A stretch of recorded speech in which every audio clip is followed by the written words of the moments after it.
This is Miss Boo.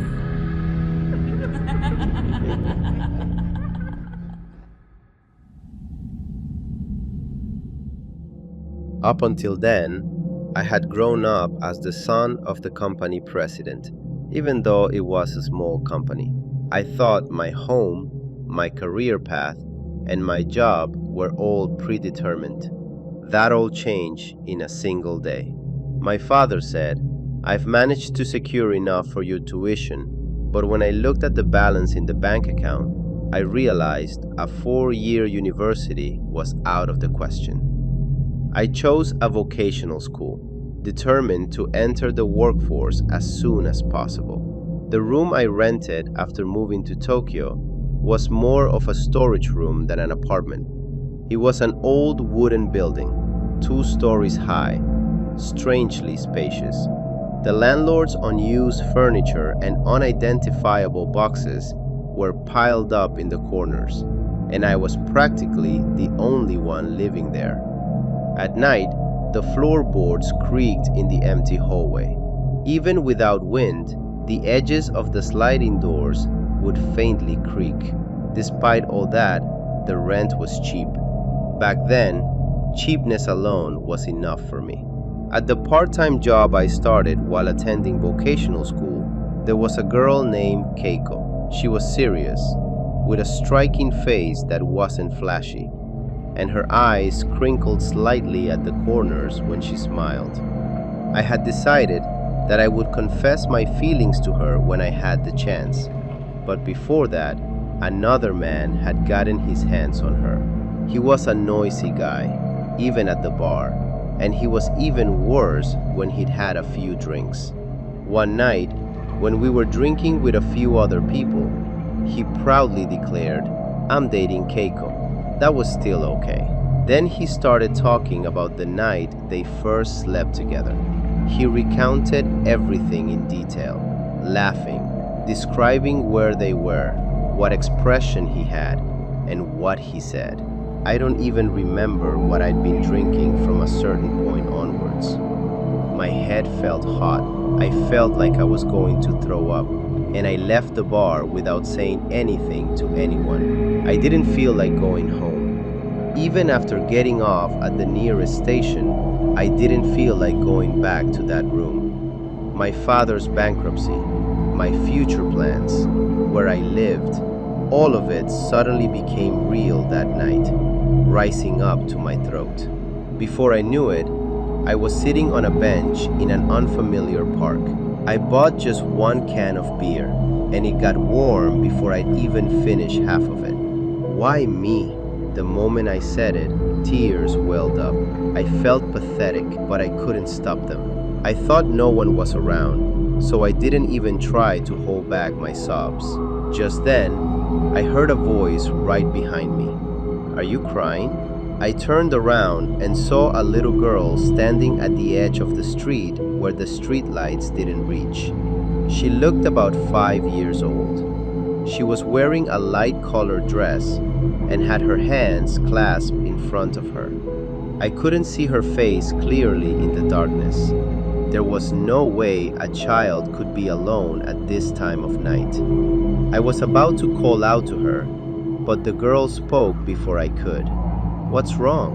Swallowing a sob, I forced a smile.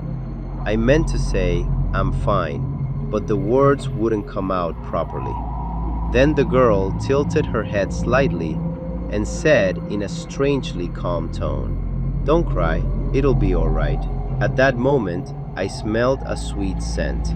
It wasn't the scent of flowers. It was heavier, a pungent, almost feverish fragrance that rose from the air. It was far too strong for a child to smell. I don't remember taking my eyes off her. Yet the next time I looked, she was gone. There was no sign of anyone behind the playground equipment or beyond the bushes. That was the end of it that night. A few days later, Keiko quit her part-time job. I graduated and got a job, and, swept up in the busyness of life, got married. Our life became smaller after our child was born, but I finally felt like I had something of my own. The summer when my daughter turned 5, my wife and I went to Yokohama for an overnight trip. In the evening, while we were resting in the park, sand blew in the wind and got into my eyes. It hurt, and as I rubbed my eyes, my daughter ran over to me. "Daddy, are you crying?" My hand stopped. It was the same way she'd said it that night, 15 years ago. I laughed it off. "No, I just got something in my eye," I said, and my daughter tilted her head slightly. Then she said, "Don't cry, it'll be okay." A chill ran down my spine. Leaving me speechless, my daughter immediately ran towards my wife. In the evening light, the hem of her light-colored dress swayed. That night, even after returning to the hotel, a strange unease lingered. As my wife was drying her hair in front of the sink after her shower, I smelled that scent from the back of the room. It was the sweet, heavy scent I'd smelled in the park 15 years ago. I couldn't help but ask, "Are you wearing perfume?" My wife looked at me in the mirror. "I'm not wearing any. You know I hate it, right?" Just then, my daughter, lying in bed, said, still looking at the ceiling, "Dad, you were crying then too, weren't you?" My throat tightened. "When was that?" My daughter didn't answer immediately. She dangled her little legs and traced the seam of the sheets with her fingers. "When I was alone, I felt as if the air conditioning in the room had suddenly turned up." "When was that?" My daughter finally turned to face me. She was smiling, but it wasn't a smile a child would make. It was a familiar smile, the kind used to appease adults. "At the park." My wife said something, but I didn't hear her. I went to the side of the bed and put my hand on my daughter's shoulder. "Who told you that?" My daughter looked bewildered. "I didn't hear anything." "Then how do you know?" My daughter pursed her lips in a troubled expression, then said in a small voice, "Because you went." At that moment, the scent intensified again. With each breath, a sweetness clung to the back of my throat. "Where?" When I said that, my daughter was looking at my hands. "Daddy, are you going to cry again?" Looking down, I noticed droplets of water had fallen onto the back of my hand. It wasn't sweat, it was tears. My daughter sat up and peered into my face. "It's okay." She was close, too close. The scent wasn't coming from her hair, but from her mouth. A sweet fragrance mingled with her breath, clinging to me. I instinctively pulled back, and my smartphone fell to the floor beside the bed. When I picked it up, the photos I'd taken earlier that day appeared on the screen. The photo showed my daughter smiling in the park, holding an ice cream cone. Behind the playground equipment, another figure was standing, a small child in a white dress. She was facing towards us, but her face was dark and indistinct. My daughter peered at the photo and said happily, "See?" Just as my wife tried to peek from the side, my daughter continued, "This is the other me." That's when my wife fell silent for the first time. Without a word, she took the phone from my hand and stared at the screen, motionless. A few seconds later, she said in a terribly dry voice, "Who is this?" I couldn't answer. My daughter was on the bed, hugging her knees, happily shaking her toes. When Daddy cries again, I stopped breathing for a moment. "Next time, I'll bring you home properly." That night, my daughter slept in my wife's arms. My wife didn't sleep a wink. I couldn't sleep either.